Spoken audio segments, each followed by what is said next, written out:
So it's still early in the morning and it's been a while in the car and it's just started to chuck it down just a little bit, but none of that matters because this place is so worth it.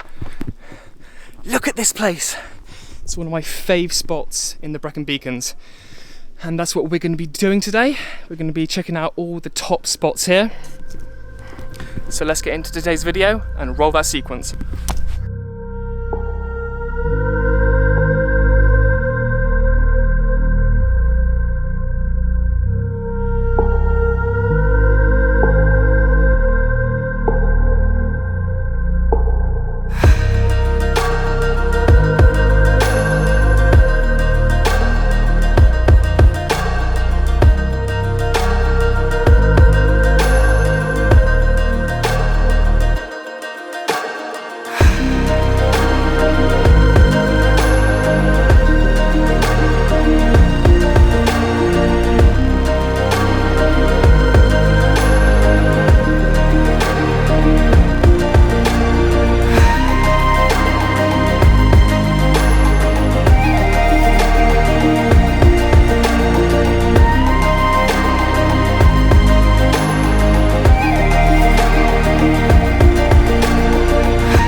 So I've come out today with a plan in mind. No, I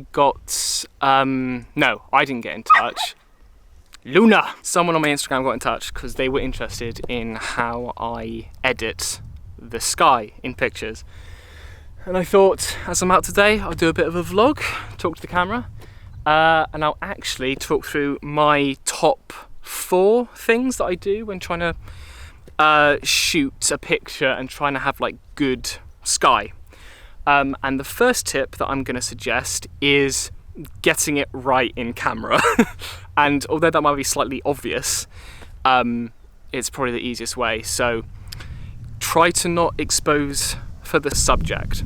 Try and expose on the sky, because it's a lot easier to bring back detail in the picture in the shadows than it is in the highlights. If you are shooting something and the sky is really blown out and you're starting to lose the actual subject, what I would do is take 2 shots. So expose on the subject and then expose on the sky, and then bring that onto your computer and then edit the 2 together. I do that a lot and it works quite well. So I think that's going to be it for spot number 1 at Ponce to Kill Reservoir, I think it's called, I still don't know. But yeah, we're going to go now to spot number 2, which is in a forest. Also, costume number 2 of today. Got a little bit drizzly earlier on, so I have a jacket on and the proper shoes, and yeah, going to explore this gorgeous place here today. So with today's video in mind, because somebody got in touch with me through Instagram, if any of you have like any questions about photography or the sorts of things that I do, then please feel free to get in touch. All my links will be in the description down below. But the best way to get in contact with me is through Instagram. And so yeah, if you want to have a chat, then us two can get talking and hopefully I can help you out. So the forest was extremely short-lived. There wasn't a whole lot happening there. So what's going to happen is we're going to go back to my studio and I'm going to talk through the 3 tips on how to get great skies in pictures. And we're back. Oh, knocked the microphone. So tip number 2 for trying to bring the clouds back into your pictures, or just to get good clouds, is to use the linear gradient tool in Lightroom. And what that allows you to do is drag a mask over your image. So for this, I would bring it down from the top, and then I would bring down the exposure so that the subject is decently exposed. But then if the clouds are blown out, I can just bring that exposure down and it brings back all the clouds. And so then everything is decently exposed, and that just makes for a much better image. Tip number 3 is the dehaze tool. And you would do this by still using the linear gradient tool, but instead of bringing down the exposure, just bring down the dehaze. And it works the same as exposure, but like it's adding a bit of contrast, a bit of saturation. It just does a much better job at bringing back the clouds if your sky is really blown out. And finally, tip number 4, if none of those previous tips worked, best thing you could probably do is the sky replacement tool in Photoshop. And that works pretty well, like it can literally cut it out for you.